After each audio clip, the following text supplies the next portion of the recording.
Setiap hari, jutaan dari kita terjun dari pesawat, mendarat di sebuah pulau terpencil. Tujuannya hanya satu, menjadi yang terakhir bertahan hidup.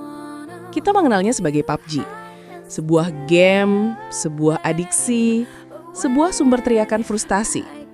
Tapi, pernahkah kalian berhenti sejenak di tengah kekacauan Pochinki dan berpikir ada sesuatu yang lebih dalam di sini? Hari ini, kita tidak akan membahas tips recoil atau lokasi looting terbaik. Kita akan membedah PUBG sebagai sebuah eksperimen filosofis yang brutal. Karena di balik setiap winner-winner chicken dinner, ada sebuah pelajaran kelam tentang sifat dasar manusia. Bagian 1, pesawat dan state of nature, selamat datang di neraka Hobbs.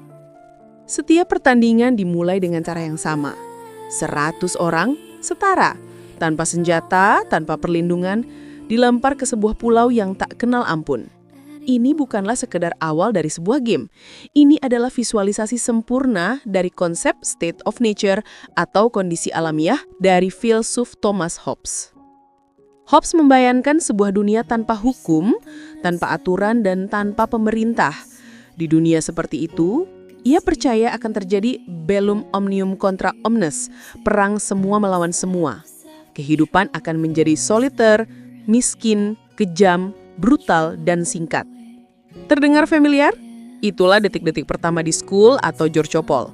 Tidak ada persahabatan, tidak ada aliansi. Pukulan pertama dengan tangan kosong adalah kontrak sosial yang paling primitif. Bunuh atau dibunuh. PUBG secara brilian menelanjangi kita dari semua topeng peradaban dan memaksa kita kembali ke kondisi paling dasar, menjadi makhluk yang berjuang untuk bertahan hidup. Bagian 2, loteri kehidupan yang absurd, looting dan filsafat kamus. Setelah mendarat, fase berikutnya dimulai, looting. Dan disinilah PUBG mengajarkan kita tentang absurdisme dari filsuf Albert Camus. Camus mempercayai bahwa hidup ini absurd. Ada bentrokan konstan antara keinginan kita akan makna dan tatanan dengan alam semesta yang pada dasarnya acak, kaos, dan tidak peduli. Looting di PUBG adalah alegori sempurna untuk ini. Kau bisa mendarat di 3 bangunan dan hanya menemukan perban dan pistol. Sementara musuhmu di satu gubuk kecil menemukan Kar 98K dan helm level 3. Apakah ini adil? Tidak. Apakah ini logis? Tidak. Ini absurd. Pahlawan absurd menurut Camus adalah orang yang menyadari absurditas ini namun menolak untuk menyerah. Ia memberontak dengan terus berjuang. Pemain yang hanya punya UMP dan keberanian untuk menyerbu gedung yang dijaga AWM adalah seorang pahlawan absurd. Ia tahu semesta atau RNG tidak berpihak kepadanya, tapi ia tetap bermain. PUBG mengajarkan kita bahwa kesuksesan seringkali bukanlah hasil dari keahlian semata, melainkan tarian antara persiapan dan keberuntungan buta yang tidak bisa kita kendalikan. Bagian 3, lingkaran biru yang tak terhindarkan, menjadi menuju kematian. Dan kemudian ada elemen paling jenius sekaligus paling filosofis dalam PUBG, yaitu Blue Zone atau lingkaran biru. Lingkaran ini lebih dari sekadar mekanik game untuk memaksa kita bertarung. Ini adalah metafora dari konsep being towards death atau menjadi menuju kematian dari filsuf Martin Heidegger.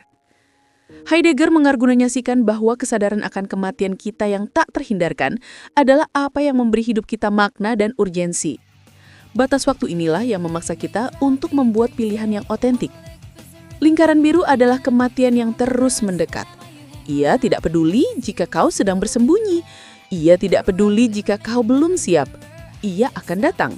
Kehadirannya yang konstan memaksa kita keluar dari zona nyaman. Ia mengubah para camper menjadi pejuang. Ia memberi setiap keputusan, kapan harus lari, kapan harus bertarung, bobot yang luar biasa. Tanpa Blue Zone, Pulau Erengel hanyalah sebuah pulau besar di mana orang bersembunyi. Dengan Blue Zone, ia menjadi sebuah panggung eksistensial di mana setiap detik berharga. Kesimpulan, winner-winner, will to power.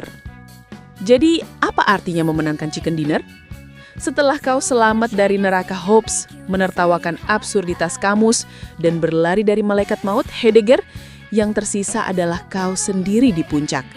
Ini adalah perwujudan dari will to power atau kehendak untuk berkuasa dari Nietzsche. sebuah dorongan fundamental untuk mengatasi hambatan, mengekspresikan kekuatan, dan memaksakan kehendakmu pada dunia.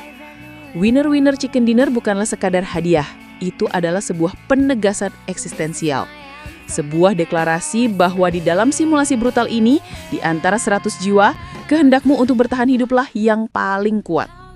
Jadi, lain kali saat kau terjun dari pesawat itu, ingatlah, kau bukan hanya bermain game, tapi berpartisipasi dalam sebuah laboratorium filosofis yang keras, sebuah cermin yang memantulkan insting kita yang paling primal. Bagaimana menurut kalian? Filsafat apa yang kalian rasakan saat bermain PUBG? Tulis ya di kolom komentar. Terima kasih telah menonton, jangan lupa untuk like, subscribe, dan sampai jumpa di zona aman berikutnya.